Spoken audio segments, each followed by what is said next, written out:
საბჭოთა მოსკოვის მექანიზმის ფარგლებში დიდწილად დაეყრდნო პირისპირ ჩაწერილ ინტერვიუებს, როდესაც ექსპერტები ხვდებოდნენ იმ მოქალაქეებს, ვინც გახდა რეპრესიული კანონების სამიზნე, ასევე ფსიქოლოგიური და ფიზიკური ძალადობის მსხვერპლები.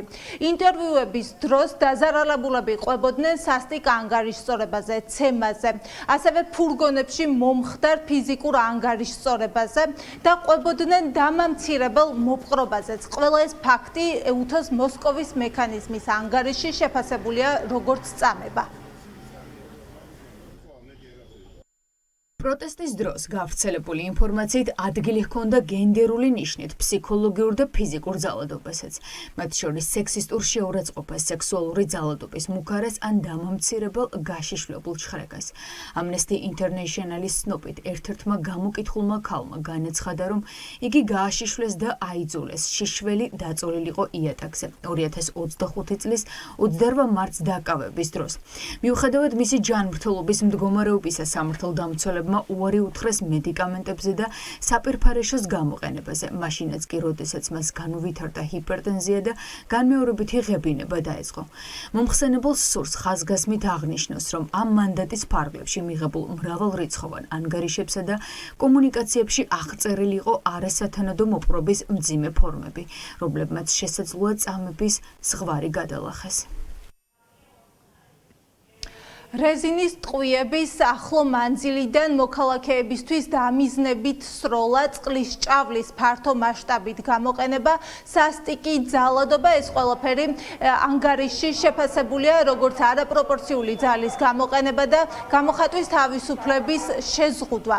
გარდა ამისა, ანგარიში მოხვდა ეგრეთ წოდებული ტიტუშკების საქმეებიც, როდესაც შავი ნიღბით მოსილი პირები თავს ესხმოდნენ მომიტინგეებს და არამხოლოდ მათ, არამედ თავს ესხმოდნენ ოპოზიციონერ ლიდერებსაც, რომელთა საქმეებიც ამ დრომდე გამოუძიებელია და გამოთქმულია მოსაზრება ინტერვიუებზე დაყრდნობით, რომ ეს პირები, ეგრეთ წოდებული ტიტუშკები, დაკავშირებული არიან სახელისუფლებო ძალასთან და კოორდინირებულად მოქმედებდნენ უსაფრთხოების სამსახურთან.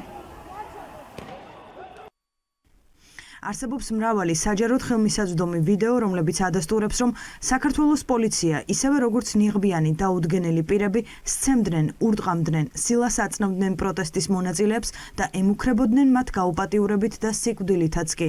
ერთ-ერთმა გამოკითხულმა განაცხადა, ვინც კი დაეცემოდა, ყველას სცემდნენ და ფეხებით ურტყამდნენ. მნიშვნელობა არ ჰქონდა ვინ იყავი, დავინახე ჩემი მეგობარი, მეგონა მკვდარი იყო. თავი მთლიანად სისხლში ჰქონდა და ხმამაღლა ვიყვირე. ზოგიერთი მომიტინგე სისხლით დაფარული ფურგონებით გადაიყვანეს, სადაც, როგორც ამბობენ, კიდევ უფრო სცემეს. ზოგიერთი ჩვენების თანახმად წრემლსადენი გაზი გამოიყენეს დახურულ ფურგონებში, სადაც მომიტინგეები იმყოფებოდნენ. მომხსენებელმა მიიღო იმ ქალის ჩვენებები სამედიცინო დოკუმენტაციასთან და ფოტოებთან ერთად, რომელიც, როგორც ამბობენ, პოლიციელებმა და სპეცრაზმელებმა საპროტესტო ბრბოდან გაიყვანეს და შემდეგ სცემეს. მიუხედავად იმისა, რომ მისი თქმით ის თანამშრომლობდა და თავიდან დარწმუნებული იყო, რომ პოლიციელებს მისი დახმარება სურდათ. არაერთი ფაქტია მოყვანილი, როდესაც ხელს უშლიდნენ ჟურნალისტებს პროფესიული მოვალეობის შესრულებაში და ასევე მოხდა ფაქტები და არის ინტერვიუები ჟურნალისტების, როდესაც ისინი გახდნენ ფიზიკური ანგარიშსწორების სამიზნეები, იმის მიუხედავად, რომ სამართალდამცველებთან მედია საშუალებების წარმომადგენლები თავს აიდენტიფიცირებდნენ, ეუბნებოდნენ, რომელი მედიის წარმომადგენლები იყვნენ, მათზე ფიზიკური ანგარიშსწორება არ წყდებოდა. ჟურნალისტების ჯგუფთან ერთად ვიყავი. მოულოდნელად სხვადასხვა პოლიციურმა ძალამ ალყა შემოგვარტყა, დაიწყეს ცემა და ფეხებით დარტყმა. ძალიან ბევრ შეურაცხყოფელ სიტყვას იყენებდნენ, ეს ჩემთვის გასაკვირი იყო. პოლიცია ადრე ასე არ იქცეოდა, ისინი არც კი ცდილობდნენ ჩემს დაკავებას, უბრალოდ ცემა დაიწყეს. ყვიროდი ჟურნალისტი ვარ მეთქი, მიპასუხეს ვიცითო. რამდენიმე წამით გონება დავკარგე. ერთ მომენტში ამ ადგილიდან წამათრიეს და პარლამენტის შენობის უკან წამიყვანეს. უნდა გამევლო დერეფანი, სადაც ორივე მხარეს პოლიციელები იდგნენ და მაინც სახეში მირტყამდნენ. პოლიციის განყოფილებაში ხელბორკილებით რამდენიმე საათი ველოდებოდი სამედიცინო დახმარებას. იქ მხოლოდ ერთი ექიმი იყო, მან ვერ შეძლო სისხლდენის შეჩერება და თქვა, რომ საავადმყოფოში გადაყვანა მჭირდებოდა. საავადმყოფოში ოპერაცია ჩამიტარდა, რადგან ცხვირი მქონდა მოტეხილი. ასევე დამისვეს ტვინის შერყევის დიაგნოზი.